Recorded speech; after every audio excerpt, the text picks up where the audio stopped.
ये जो चैप्टर है ना, ऐसे छोटे छोटे छोटे छोटे अलग अलग issues related to the performance इसमें क्या किए गए, डिस्कस किए गए. Okay, then the next part of the chapter we are going to deal after who can perform the contract is the distinction between succession and assignment. Succession और assignment के बीच का क्या डिस्कस कर रहे हैं हम लोग, डिस्टिंक्शन डिस्कस करने वाले हैं. हाँ, अराउंड अराउंड तो आपको सुन के पता होगा. सक्सेशन मतलब पता है आपको, कोई पर्सन की डेथ होती है, हाँ, तो उसकी जो भी प्रॉपर्टी, हाँ, उसके वारिस को जाती है, हाँ, उसको हम लोग क्या बोलते हैं वहां पे, सक्सेशन कंसीडर करते हैं.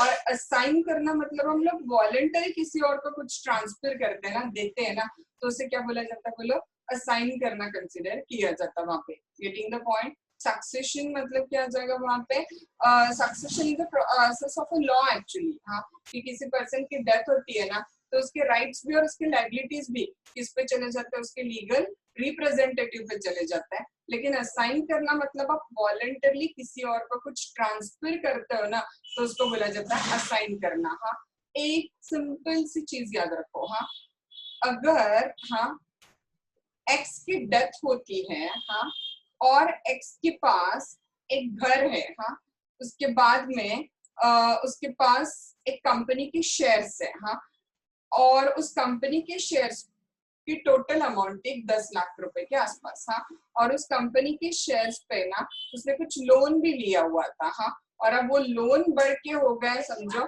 एक अराउंड अराउंड क्या हो गया, 10 लाख का लोन हो गया 15 लाख का. और शेयर्स हार्डली बहुत लो चल रहे हैं मार्केट में, तो शेयर्स हार्डली हो जाएंगे 8 या 9 लाख के. हाँ, इसका मतलब देखो, उसको प्रॉपर्टी मिल रही है, घर मिल रहा है, अपार्ट फ्रॉम दैट उसको शेयर्स मिल रहे हैं. शेयर्स की एक्चुअल मार्केट कीमत आज है 8 से 9 लाख रुपए, और उस शेयर पे लोन है 15 लाख रुपए. हाँ, in the mean time x की हो गई डेथ. हाँ, अब इस एक्स को एक अकेला वारिस था, उसका लड़का जिसका नाम है X1. हाँ, तो क्या वो X1, आप ही लॉजिकली सोचो, हाँ, क्या वो X1 ऐसे बोल सकता है कि मुझे बस ना वो घर दे दो, ये शेयर्स मुझे नहीं चाहिए, ऐसे बोल सकता है क्या? आप लॉजिकली सोचो, नहीं ना. अगर उसको वो घर शेयर्स लेने, तो उसके साथ वो जो भी लाइबिलिटी है वो भी उसको क्या करनी पड़ेगी, बियर करनी पड़ेगी. तो सक्सेशन जब होता है ना, तो बेनिफिट और बर्डन दोनों ट्रांसफर होता है. सक्सेशन जब होता है तो बेनिफिट और बर्डन दोनों ट्रांसफर होता है. लेकिन आप ही मुझे बताओ, हाँ, अगर मैंने किसी को कुछ ट्रांसफर किया है, तो कोई खरीद के मेरी बर्डन खरीदा क्या मुझसे, कोई रिस्पॉन्सिबिलिटी लेगा क्या वहां पे? नहीं ना. ऑफकोर्स हम लोग ट्रांसफर करेंगे तो लेने वाला जिसे हमारा कुछ लेना देना नहीं है, वो ओनली क्या खरीदना पसंद करेगा, बोलो बेनिफिट. हाँ, तो असाइनमेंट में ना, असाइन मतलब वॉलंटरी ट्रांसफर है. हाँ, असाइनमेंट में क्या नहीं मिलता, बोलो, असाइनमेंट में बेनिफिट ट्रांसफर हो सकता है, लेकिन बर्डन कभी ट्रांसफर नहीं हो सकता असाइनमेंट में. हाँ, और दूसरी चीज हमें वापस यहाँ पर रिपीट है in the form of a succession, कि अगर सक्सेशन में बर्डन भी आपको मिल रहा है, हाँ, वो बर्डन आप मैक्सिमम कितने बर्डन के लिए लागू होगे, लेकिन जितने रुपए की प्रॉपर्टी आपने उससे हेल्ड की है उससे ज्यादा नहीं. अब इस हमारे एग्जाम्पल में लोन कितने रुपए का हो गया, बोलो 15 लाख का. हाँ, शेयर्स कितने लाख में बेचे जा रहे हैं, समझो 8 लाख ले लो. और वो जो दूसरी प्रॉपर्टी इनहेरिट हुई है ना, वो दूसरी प्रॉपर्टी भी बेचे, तो हार्डली प्रॉपर्टी कितने रुपए का होगा वहां पे, हार्डली प्रॉपर्टी निकल के आएगा 5 लाख रुपए का. ठीक है, तो इसका मतलब शेयर्स की कीमत कितनी है, 8 लाख इधर. हाँ, और वो जो एक घर आया है उसको सक्सेशन से, उसकी कीमत कितनी है, 5 लाख. इसका मतलब 8 + 5 कितने लाख रुपए के लिए वो लायबल होगा, बोलो, only X1 will be liable for ₹13 lakh only. हाँ, क्योंकि उसको डिसीज्ड पर्सन से प्रॉपर्टी कितनी रुपए की मिल रही है, 13 लाख. तो भले उस कंपनी के शेयर्स पे लिया हुआ लोन 15 लाख का है, फिर भी एक्स की लायबिलिटी कितनी होगी, ओनली 13 लाख रुपए, क्योंकि उसको उसके उस डिसीज्ड एंसेस्टर से जो प्रॉपर्टी मिल रही है वो कितने रुपए की है वहां पे, 13 लाख. तो उसकी लायबिलिटी भी कितनी है, 13 लाख. वापस एक बार बताती हूँ, फिर मॉडल आगे जनरेट करता है. हाँ, सक्सेशन में बेनिफिट बर्डन दोनों ट्रांसफर होता है, असाइनमेंट में ओनली बेनिफिट ट्रांसफर होता है. हाँ, लेकिन सक्सेशन में भले ही बर्डन ट्रांसफर होता है, बट बर्डन की मैक्सिमम अमाउंट कितनी होगी, उस डिसीज्ड पर्सन से जितनी प्रॉपर्टी आपने इनहेरिट की है उससे ज्यादा वो बर्डन की अमाउंट नहीं होगी वहां पे. हाँ, let's have look over the model. हाँ, distinction between the two legal concepts, succession and assignment, may be noted carefully. हाँ, when benefit of contract are succeeded by process of law, याद रखना, सक्सेशन हिंदू सक्सेशन एक्ट के नीचे automatically होता है, transfer करना ही नहीं पड़ता ना, वो मर गया अपने आप उसकी प्रॉपर्टी उसके वारिस लोगों पे चली जाती है वहां पे। हाँ, succeeded by the process of law then both burden and benefit attached to the contract may sometimes devolve on the legal heir. Suppose a son succeeded to the estate of his father after his death, he will be liable to the debt and liability of father, वो during the lifetime. Father की death हो गई तो उसके डेप्ट and liabilities भी किस पे चले जाएंगे, सन पे.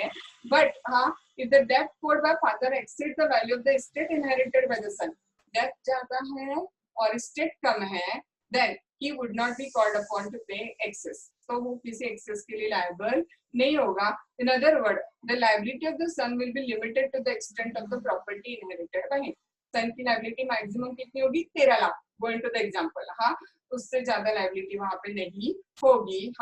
Opposite side assignment में देखो, assignment में the benefit of contract assign, but not the liabilities. Benefit assign किया जा सकता है, burden liabilities नहीं. This is because when liability is assigned, third person get involved, and a debtor cannot relieve himself of the liability to creditor by assigning to someone else his obligation to repay the debt. क्योंकि debtor debt पे करने की अपनी liability किसी और पे assign करके वहां से release नहीं हो सकता. On the other hand, if creditor assign the benefit of the promise, he thereby entitled the assignee to release the debt from the debtor. But where benefit is coupled with the liability, and when a personal consideration has entered into making of contract, then benefit cannot be assigned. Even benefit के साथ अगर कोई responsibility है तो वो benefit assign नहीं हो सकता. वो last पैरा भूल भी जाओगे तो भी चलेगा. Very simple याद रखो. Succession by process of law होता है, assignment हम voluntary खुद करते हैं. सक्सेशन में बेनिफिट और रिस्पॉन्सिबिलिटी दोनों, लाइबिलिटी बोलो, सक्सेशन में बेनिफिट और लाइबिलिटी दोनों ट्रांसफर होता है. असाइनमेंट में ओनली क्या ट्रांसफर हो सकता है, वहां पे बेनिफिट ट्रांसफर हो सकता है, लाइबिलिटी ट्रांसफर नहीं होती है. और सक्सेशन वाला वो रूल याद रखो कि भले ही बेनिफिट और लाइबिलिटी दोनों ट्रांसफर होती है, लाइबिलिटी कितने रुपए की होगी, जितने रुपए की स्टेट उसने अपने डिसीज्ड एंसेस्टर से इनहेरिट की है, 13 लाख वाला एग्जांपल, उतनी ही उसकी लाइबिलिटी वहां पे कंसीडर की जाएगी. सो डिस्टिंक्शन किसके बीच का देखा हमने, सक्सेशन और असाइनमेंट के बीच का डिस्टिंक्शन करके हमने यहाँ पे डिस्कस किया. नाउ आपको ऊपर याद है हमने डिस्कस किया था कि there are two types of performance. Number 1 क्या था, एक्चुअल परफॉर्मेंस, और दूसरा क्या था, अटेम्प्टेड परफॉर्मेंस. और सबको पेंटर याद है, वो painter continuously, A painter continuously B को बोल रहा है कि come and give me the time, today will paint your picture. Next day वापस बोलता है at least today come, will paint your picture. But B is neglecting to perform his part and giving the time to the A. Now what is the effect of refusal to accept the offer of performance is our next point. ध्यान में रहा है, जो offer of performance ए कर रहा है उसको कौन निग्लेक्ट कर रहा है, बी. और इस निग्लेक्ट का इफेक्ट क्या होगा, वो इफेक्ट किसमें दिया हुआ है, सेक्शन 38 में वो इफेक्ट दिया हुआ है. Now what section 38 says that when the promisor made an offer to perform the promise to the promisor and the offer has not been accepted, B offer accept ही नहीं कर रहा है ना वहां पे, तो अब ना पेंटर की जिम्मेदारी खत्म हो गई, रिस्पॉन्सिबिलिटी खत्म हो गई. द प्रॉमिसर मतलब हमारा painter is not responsible for non performance. अब जाके वो भी नहीं बोल सकता कि आपने कॉन्ट्रैक्ट परफॉर्म नहीं किया इसलिए मैं आप पे ब्रीच ऑफ कॉन्ट्रैक्ट की सूट फाइल करने वाला हूँ. उसने ब्रीच किया है क्या प्रॉमिसर ने, पेंटर ने नहीं ना, क्योंकि उसने अपना पार्ट तो परफॉर्म करने की ऑफर हमेशा हमेशा की है, तो he will not be responsible for non-performance. Nor does he lose his right under the contract. In fact, मेरे 8 दिन मतलब पेंटर के 8 दिन उस इंसान के पीछे भागने में गए, मेरे 8 दिन कोई और प्रोजेक्ट में नहीं ले पाई, तो आपकी वजह से मुझे इनफैक्ट नुकसान हुआ है, तो वो पेंटर जो है वो सामने वाले पार्टी पे इनफैक्ट क्या कर सकता है, बोलो सूट फॉर डैमेजेस फाइल कर सकता है. ध्यान में लो, ऑफर ऑफ परफॉर्मेंस से कॉन्ट्रैक्ट डिस्चार्ज हो जाता है पेंटर के साइड से, प्रॉमिसर के साइड से. और उल्टा वो सामने वाले पार्टी पे एक्शन ले सकता है कि आपने टाइम में परफॉर्म करने से मुझे रोका, इसकी वजह से मेरा टाइम और मेहनत एंड ऑल दैट वेस्ट गया, तो आप इसके लिए क्या हो वहां पे रिस्पॉन्सिबल हो करके वो एक्शन वहां पे ले सकता है. लेकिन एक ऐसा लेकिन यहाँ पे आता है, ये जो ऑफर ऑफ परफॉर्मेंस पेंटर कर रहा है ना, ऑफर ऑफ परफॉर्मेंस की चलो आज आ जाओ हम लोग आज पेंटिंग कर लेते हैं, वो ऑफर ऑफ परफॉर्मेंस था वैलिड बनने के लिए कुछ कंडीशंस दिए हुए, ऑफर ऑफ परफॉर्मेंस वैलिड बनने के लिए कुछ कंडीशंस क्या किए हुए वहां पे दिए हुए, तो वो कंडीशन फुलफिल होता है तो ही वो ऑफर ऑफ परफॉर्मेंस क्या होता है बोलो वैलिड होता है। हाँ, let's have a look on conditions. हाँ, number 1, it must be unconditional. देखो कॉन्ट्रैक्ट में ऐसे डिसाइडेड था, क्या डिसाइडेड था देखो वहां पे कि ए पिक्चर पेंट करेगा। हाँ, वो पिक्चर कैनवास पेपर पे होगा, कलर का फॉर्मेट बताया हुआ है वगैरह वगैरह। हाँ, और बी वो पिक्चर पेंट करके ले लेगा और इसको 1000 रुपए दे देगा।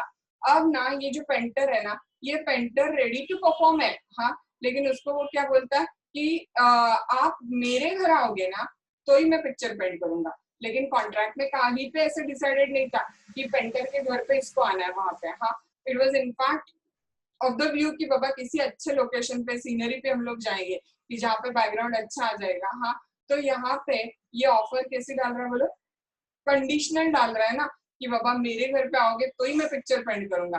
तो ये कंडीशन क्या बोलो, ये ऑफर टू परफॉर्म वैलिड नहीं है क्योंकि ओरिजिनल कॉन्ट्रैक्ट में ये चेंजेस कर रही है। हाँ, नंबर 2 पॉइंट क्या कहता है